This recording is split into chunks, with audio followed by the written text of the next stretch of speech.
Happy Wednesday, everyone. Welcome to Beyond the Adventure. Today's episode is Ghost Town, and let's get started. So, beginning the episode out here is my attempt at some very terrible acting. Now, this episode takes place up in Dana, Massachusetts, which is a town that was disincorporated to become the Quabbin. In total, there were, I believe, 5 or 6 towns. There was Dana, Prescott, I forget the other ones. I will bring those up in a second. But anyways, if you guys want to go to Google Maps and check this out for yourselves, you can actually see a lot of the old roads and everything still from a satellite image. The exact coordinates are 42 degrees, 25 hours, 19 minutes north by 72 degrees, 13 hours, 39 minutes west. It is located in western Massachusetts, though it is kind of borderline of Worcester County.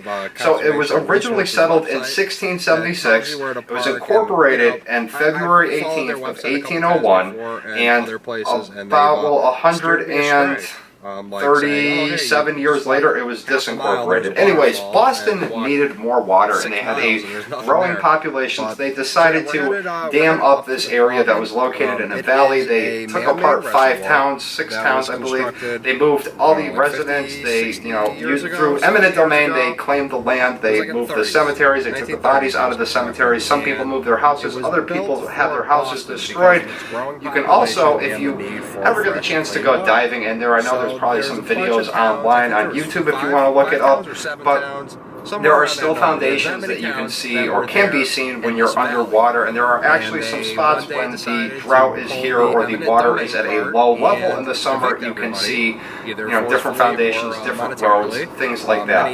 Move their houses. Anyways, here I'm just basically talking about the same exact thing on the screen right now. We are headed up to the Quabbin. Now, from where I live, it is about a half an hour or so drive away.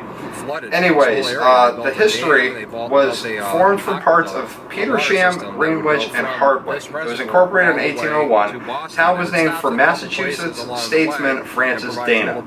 It was disincorporated on April 28, 1938. This is all off of Wikipedia if you guys want to check it out. As part of the creation of the Quabbin Reservoir, all the town was returned to the adjacent town of Petersham. The majority of the land of the former town is still above water, though, like I said, there are other spots that are underwater.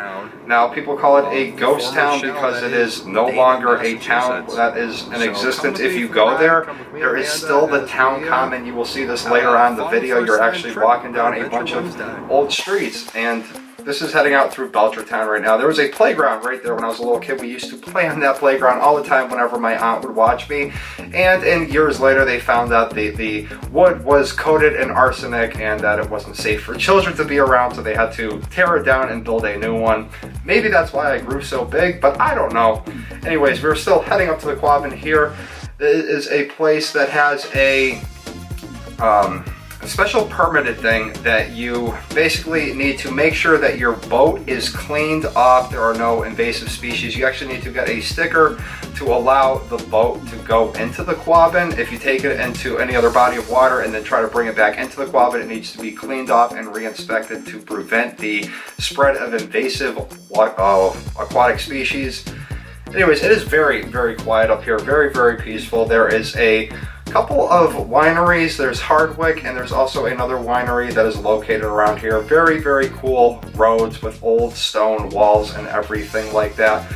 So as we are still driving to the site right here, let me go into the Quabbin's page, if I can find it here, Quabbin Reservoir. Okay, so we finally made it up here. Now, I had wanted to go up here for, I can't tell you how long. We had gone up here once in probably like January or February when I was in high school. And there was just so much snow, and I didn't know how far away it was. We didn't really have, GPSs that worked that well on the phone, so we didn't want to go hiking through that much of the woods to pretty much see absolutely nothing. We didn't know what we could see. Anyways, by far, to this day, I have never in my life experienced more bugs. Well, now that I say that, there was this one time down in Virginia that there was a bunch of mosquitoes. But anyways, these bugs here, this day, they were persistent. There was horseflies, there was mosquitoes, there was gnats. There was just so many bugs going around. No matter what you did, no matter whereabouts you were in the woods, they kept attacking you. This is just a map here that shows you what gate you're at and everything like that. But there were parts of this episode we were just running down the road. She's covering her ears. The bugs are going in your ears. I mean, everywhere. It's probably because it's the first time people have been up here. And you'll see in a second here. Keep going in Amanda's ears. That's why she's plugging them up. Anyways, so the Quabbin Reservoir is the largest inland body of water in Massachusetts and was built between 1930 and 1939. Today, along the Wachusett River, it is the primary water supply for Boston, 65 miles to the east, as well as 40 other communities in the greater Boston area. It also supplies water to 3 towns west of the reservoir and acts as a backup supply for 3 others. It has an aggregate capacity of 412 billion U.S. gallons in an area of 38.6 square miles. This was crazy, guys. I can't emphasize these bugs. They were, usually you run away or something and the bugs go back, or you swat them off and they'll kind of stop bothering you. They were just non-stop. I mean, it was comical too after we got done with it, but it wasn't very fun going out there in the beginning and just getting swarmed. Absolutely swarmed with bugs. I apologize, I needed to take a sip there. This is a longer episode, if you guys couldn't tell. The original length of the episode was about 27 minutes. I know how those documentary crews feel on the Discovery Channel. You can see all the bugs. Look at them, they're all flying around the camera. Man, there's a way back still. I know you're always supposed to wait, but we separated. We thought maybe if we're further apart, then the amount of bugs that each of us had to endure would be less.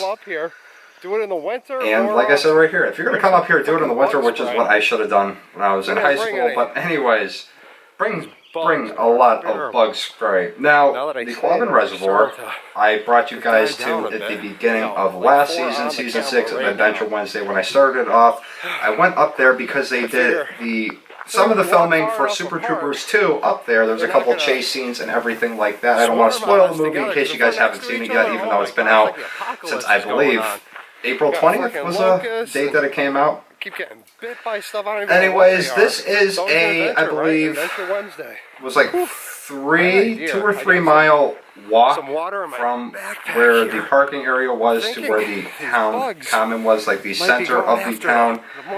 Now going back to Dana, Massachusetts. By pouring a little on the ground here. Let's see. Other Quabbin towns were Greenwich, Enfield, and Prescott. I don't know. Now, that seems to make the most sense. I can find it. I have something here I want to show you. So the maximum length of the Quabbin at the the largest distance is 18 miles. The surface area is 38.6 miles. It has an average depth of 51 feet, though the maximum depth is 150 feet. Shore length of the Quabbin, pretty impressive, is 181 miles. The surface elevation is 522 feet above sea level. Now, the Quabbin Reservoir uses water flows of the Wachusett Reservoir using the Quabbin Aqueduct. They actually built this aqueduct to transfer the water all the way from the Quabbin out into Boston. Now, it also has a spillway which follows part of the Quabbin Hill Road in Belchertown, allowing water to bypass the Windsor Dam and join the Swift River when the reservoir is full. 1947, the Massachusetts legislature authorized the construction of the Chicopee Valley Aqueduct to deliver Quabbin water to 3 communities in western Mass. Chicopee, which is over there, South Hadley, and Wilbraham, which is way down over there.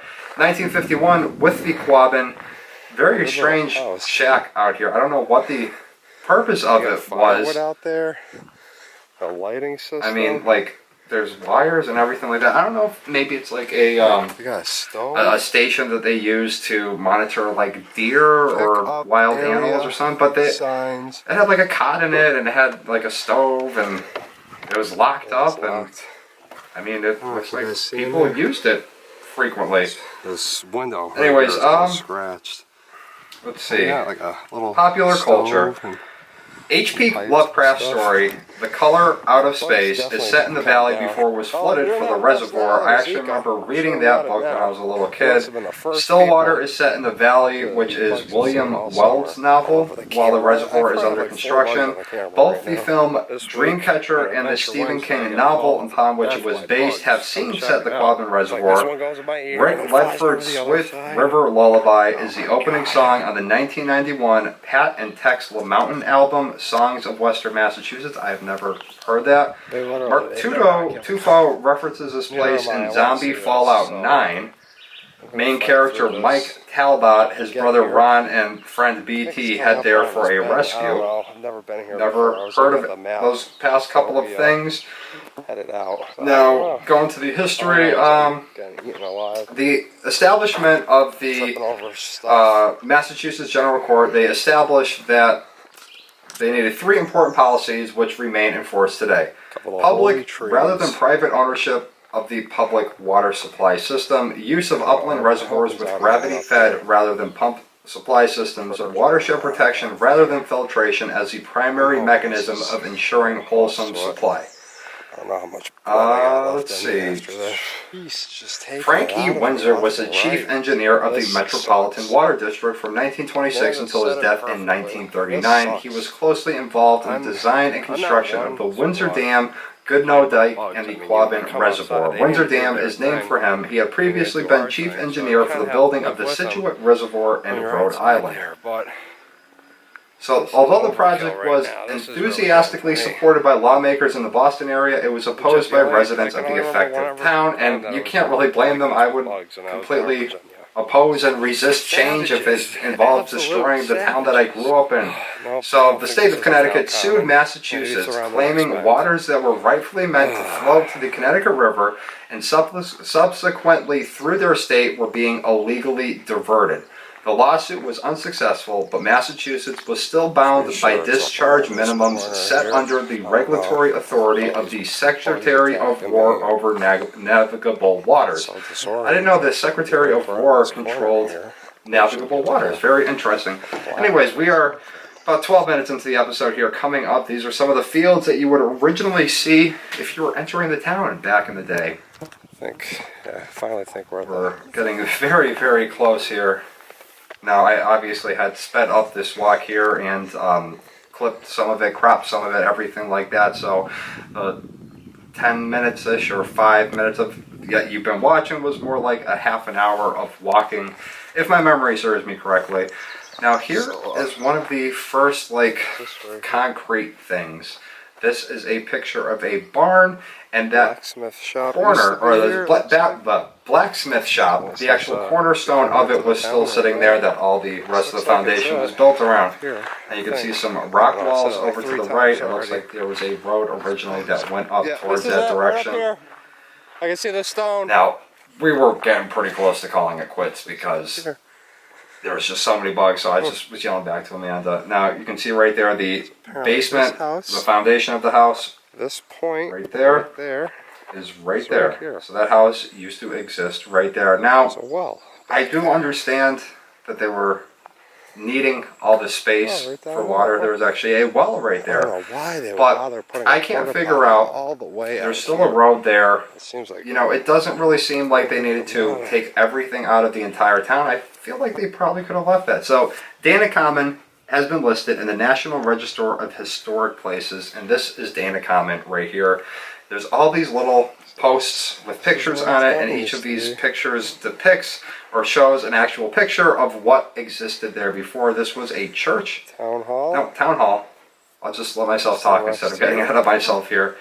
So town hall used to exist right there, and in some of these images, you can see the, certain things like a tree marking the spot, or you can see, a rock or a certain thing that, has not moved or has, grown over time. So you can kind of, reference those areas. Anybody's town. Like I said right there, this could be anybody's town. If the government just decided one day that they need land in your town, they can come in and take it away. There's really not much you can do about it, unfortunately. This is a marker here. Site of Dana Common. Site of Dana Common. 1801 to all those who sacrificed their homes in way of life, erected by Dana Reunion 1996. For a quick walk through here. So we were walking around. I guess there was still some foundations. Regular, the town common there, the center of the town. Now they also have a picture up here. I'm not sure whereabouts in the episode it's going to show up, but they have a picture up here. They used to have a cannon right there in the center, and they used to have like a big boulder that had, you know, or a boulder or a monument that had listed names of people who had died in previous wars and conflicts. All the other neighbors and townsfolk, and I mean, it's kind kind of of weird to see, you know, a place that a town was, and it's just completely lifted up and gone, and the only thing that's left there is trees and rocks and I don't know, a couple of foundations. Springs. We need some more water for New York City, anywhere. Now, there's also a street up here on the right. I'm not sure whereabouts that goes, but there was a street sign on it. And I believe, I might be getting ahead of myself again here, but you leave. I thought the name of the street was Tampon Street. That's I don't know. We'll see what the thing says. I think that's what I thought the name was. Tampon Road? Yep, Tampon Road. No, it's Tamplin Road? Tamplin Road was the name. Yeah, Tamplin Road. It wasn't Tampon Road. Road down there. But that's a fairly newer street sign, so I'm just assuming that the Department of Conservation or, you know, Conservation of Resources put those signs up there just to make the navigation through there a little easier for their employees. Now, to the right here was a hotel and a restaurant, if my memory serves me correctly. And you can also see where the sidewalk was for it at one point in time. Look at this. This is wild. Yep. Right here, the sidewalk. The sidewalk, still here. All these years I also have to apologize if my breathing sounds like Darth Vader here. It was a very hot day. It was like the first day of the end of the heat wave, I believe, so it was still like 89 degrees. The sign is up here. The Eagle. The Eagle. Eagle House Hotel. Eagle House Hotel. Imagine that. That sidewalk was located right there. Right there. Would come out this way. You walk down the side at a 45-degree angle and stay there at the Eagle House Hotel. The sidewalk went around the perimeter. I don't know, guys. Maybe let me know down in the comment section. Would you like me to see me go back up here again this year and explore some of the stuff further away? Now, at this point in time, I had not had Icarus, which was the Phantom 3, and now there is the entire Quabbin is a no drone fly zone, which you can't blame them because it is a public water supply. Maybe a cooler day when there's less bugs and try to get some better footage for you guys. This is there's the sign. Oh wow, the War Memorial. Revolutionary War, the 1812 War with England, and the Civil War. And they got World War I. They don't even have the 1 next to it because that was the only world war that they thought of at the time. Yeah, so Revolutionary War, War of 1812, and World War I, but it was just listed as World War. Because it was disincorporated before World War II began, stuff like this. if I correctly remember. Cotton General Store. Now this is one I remember. It was right here. With the tree, was it? Where the Cotton General Store was. And this porta potty, it's actually owned by Doc Brown. Make a Back to the Future reference here with the power of electricity, porta potty being the time-traveling DeLorean. Wherever you want to. That sounded like a rattle from a rattlesnake at first. Now there are rattlesnakes up here. They do release rattlesnakes up in this area because they raise them in captivity and then release them out in the wild. They actually, at one point in time, this tree. Correct me if I'm wrong, but this tree. The tree in front of the house grew up. Looks like it's to be that tree right there. This tree. Very cool. Little split there. The split was in the same spot. I used my detective skills to determine that the split 50, 60, 70 years ago. In the same spot. But yeah, like I was saying, at one point in time, they actually had the idea to release a bunch of rattlesnakes on an island in the Quabbin. The only problem is when the water level gets low, it's not an island. It's a peninsula that's connected by land, so snakes can go right back over to the mainland. Also, a lot of snakes can swim for very short distances. Some snakes are stronger swimmers. Looks like we got a... Anyways, here's another foundation that was here, and there's just a bunch of old car parts, and I don't know if it was a car, a tractor, what it was. The land, the time. And that just looks like another road that led to where more houses were and everything. That's actually where I did the beginning opening shot, the terrible acting shot. Let's walk down the sidewalk.